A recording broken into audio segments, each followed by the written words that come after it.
Nah, sekarang kita masuk pada materi yang akan kita pelajari, yaitu tentang sejarah perkembangan kurikulum di Indonesia.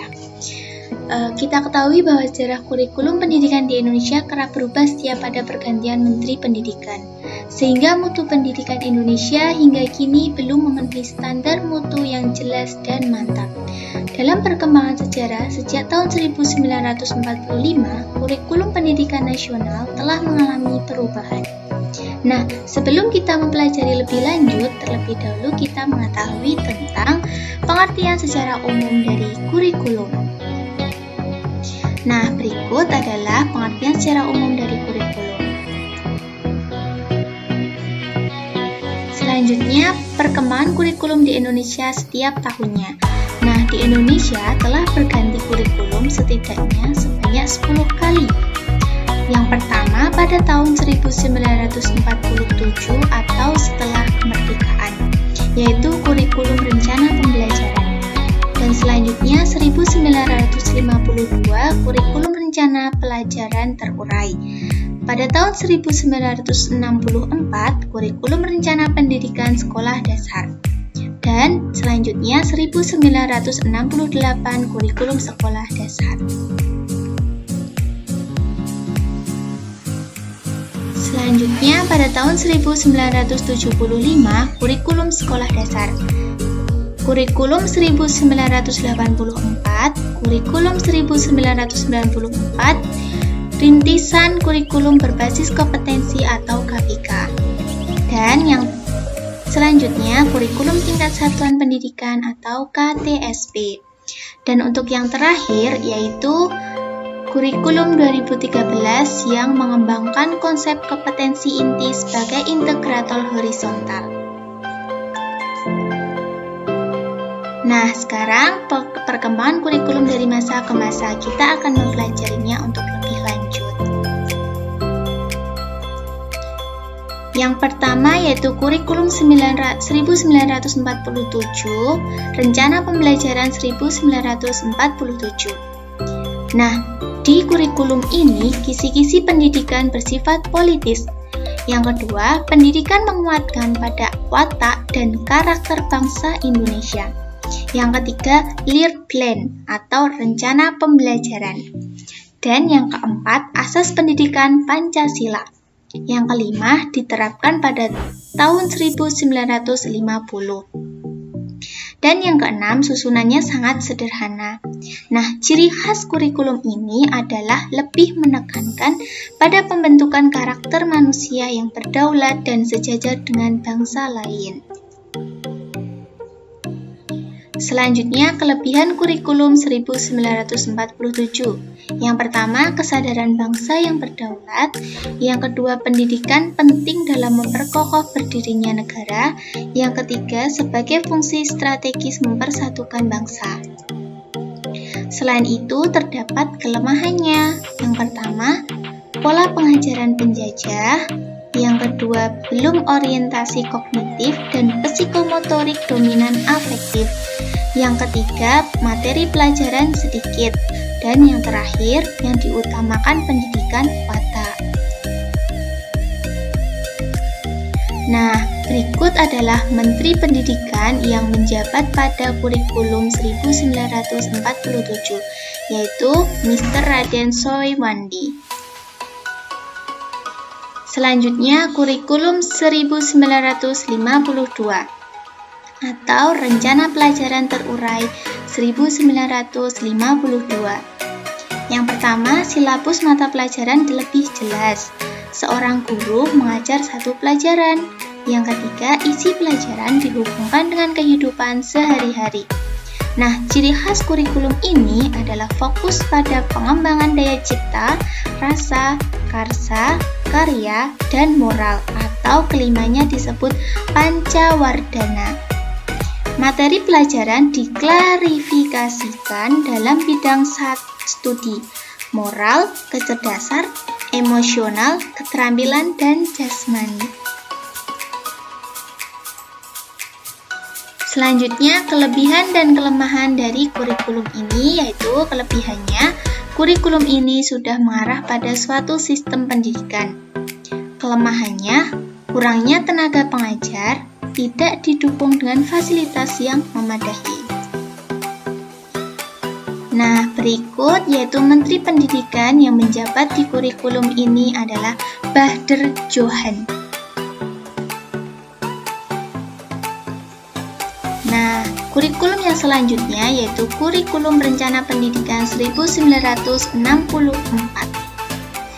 Ciri khas dari kurikulum ini yaitu pembelajaran dipusatkan pada program Pancawardhana, yaitu pengembangan moral, kecerdasan, emosional, keterampilan, dan jasmani. Pancawardhana meliputi pengembangan daya cipta, rasa, karsa, karya, dan moral. Nah, pendidikan dasar lebih menekankan pada pengetahuan dan kegiatan fungsional praktis. Kelebihan kurikulum 1964 yaitu 1. Sudah mengembangkan ranah kognitif, afektif, dan psikomotorik. Yang kedua, dalam kurikulum ini telah menganggap setiap manusia memiliki potensi yang berbeda-beda. Yang ketiga, pendidikan bersifat praktis. Yang keempat, prioritas dalam kurikulum ini adalah faktor penting dalam pembentukan kepribadian manusia. Nah, kelemahan kurikulum ini yaitu 1. Digunakan pada tingkat sekolah dasar dan belum ke tingkat lanjut atau perguruan tinggi. Cenderung masih mengakomodir sistem-sistem yang belum sejalan dengan Undang-Undang Dasar sebagai tempat untuk membantu kepentingan-kepentingan tertentu. Kurikulum ini berjalan ketika Indonesia masih dalam keadaan labil. Kurikulum ini belum integratif terhadap pengembangan budaya persatuan dan kesatuan nasional. Nah, menteri yang menjabat pada kurikulum ini yaitu Prijono. Selanjutnya, kurikulum 1968. Perubahan struktur kurikulum pendidikan dari Pancawardhana menjadi pembinaan jiwa Pancasila, pengetahuan dasar, dan kecakapan khusus. Kurikulum ini merupakan perwujudan dari perubahan orientasi pada pelaksanaan Undang-Undang Dasar 1945 secara murni dan konsekuen. Isi pendidikan diarahkan pada kegiatan mempertinggi kecerdasan dan keterampilan, serta mengembangkan fisik yang sehat dan kuat. Ciri khas dari kurikulum ini adalah menekankan pendekatan organisasi materi pelajaran. Muatan materi pelajaran bersifat teoritis. Nah, kelebihan dan kelemahan kurikulum ini yaitu kelebihannya, pendidikan diarahkan pada kegiatan mempertinggi kecerdasan, keterampilan, dan mengembangkan fisik yang kuat dan sehat. Kelemahannya, memuat pelajaran pokok, materi pelajaran bersifat teoritis dengan tidak mengaitkan di lapangan. Nah, menteri yang menjabat atau berlangsung pada kurikulum ini yaitu Mas Huri Saleh. Yang selanjutnya, kurikulum 1975. Kurikulum ini menekankan pada tujuan agar pendidikan lebih efektif dan efisien, menganut pendekatan integratif di mana setiap pelajaran memiliki arti dan peranan, menekankan keefektifan dalam hal daya dan waktu, dipengaruhi psikologis tingkah laku dengan stimulus respon. Nah, kelebihan dan kelemahannya yaitu kelebihannya menekankan pada pendidikan yang lebih efektif dan efisien, menganut sistem yang mengarah pada tujuan spesifik. Kelemahannya, guru sibuk menulis rincian apa yang akan dicapai dalam setiap kegiatan pembelajaran. Berikut yaitu menteri yang menjabat pada saat kurikulum berlangsung yaitu Syarif Thoyyib. Nah, yang selanjutnya kurikulum 1984. Ciri khas kurikulum ini, posisi siswa ditempatkan sebagai subjek belajar. Materi pelajaran dikemas menggunakan pendekatan spiral. Kurikulum ini mengusung proses skill approach. Model ini disebut cara belajar siswa aktif atau CPSA, Student Active Learning atau SAL. Kelebihan kurikulum 1984 yaitu 1. memuat materi dan metode secara rinci. 2. Prakarsa siswa lebih ditunjukkan melalui keberanian memberikan pendapat. 3. Keterlibatan siswa telah berlangsung melalui peningkatan diri siswa dalam melaksanakan tugas. 4. Siswa dapat belajar dari pengalaman secara langsung. 5. Kualitas interaksi siswa tinggi, baik intelektual maupun sosial. Selain itu, terdapat kelemahan kurikulum 1984. Yang pertama, kurang memperhatikan muatan isi pelajaran. Yang kedua, guru kurang komunikatif dengan siswa. Yang ketiga, memerlukan waktu yang banyak dalam pembelajaran. Yang keempat, peran guru lebih banyak sebagai fasilitator.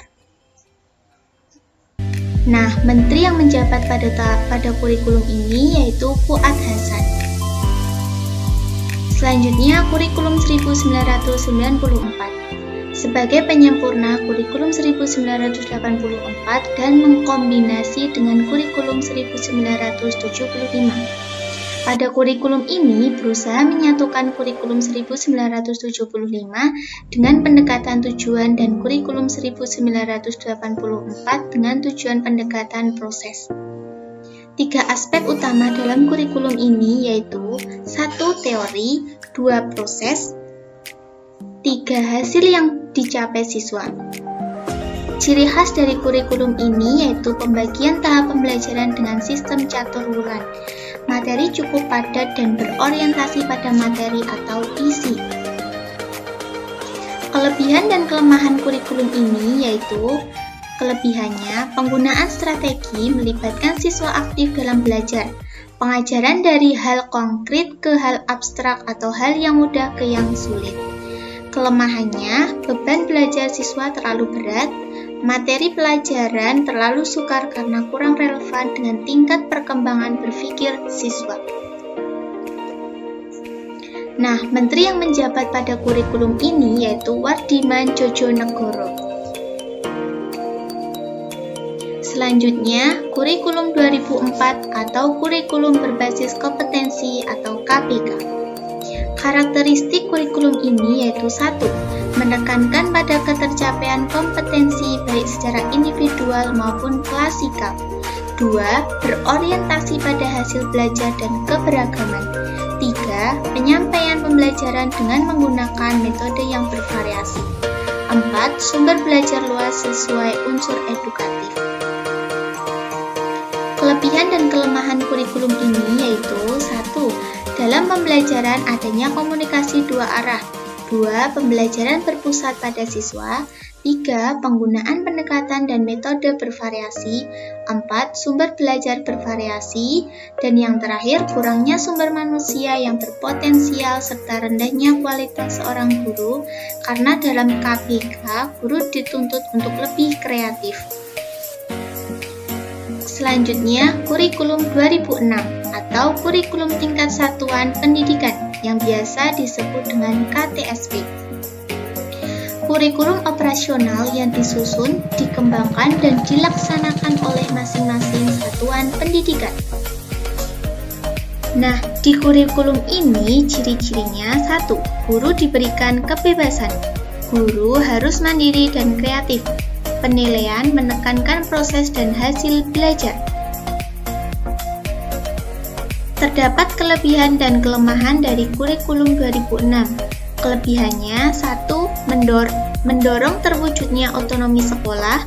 2. Meningkatkan kreativitas guru, kepala sekolah, dan pihak manajemen sekolah. 3. Mampu mengembangkan mata pelajaran sesuai kebutuhan siswa. Sedangkan kelemahannya 1. Kurangnya sumber daya manusia yang diharapkan mampu menjabarkan KTSP. 2. Kurangnya ketersediaan sarana dan prasarana. 3. Banyaknya guru yang belum memahami KTSP. Nah, menteri yang menjabat pada saat kurikulum ini berlangsung yaitu Bambang Sudibyo. Dan yang terakhir yaitu kurikulum 2013 atau kurikulum berbasis kompetensi. Nah, pada kurikulum ini lebih ditekankan pada kompetensi pemikiran berbasis sikap, pengetahuan, dan keterampilan. Adanya pendekatan saintifik dalam proses pembelajaran di kelas. Dalam kurikulum ini menghasilkan insan yang produktif, kreatif, inovatif, dan afektif. Nah, ciri khas dari kurikulum ini yaitu belajar tuntas, penilaian autentik, penilaian berkesinambungan, teknik penilaian bervariasi, dan yang kelima berdasarkan acuan kriteria. Nah, kelebihan kurikulum 2013 ini yaitu 1.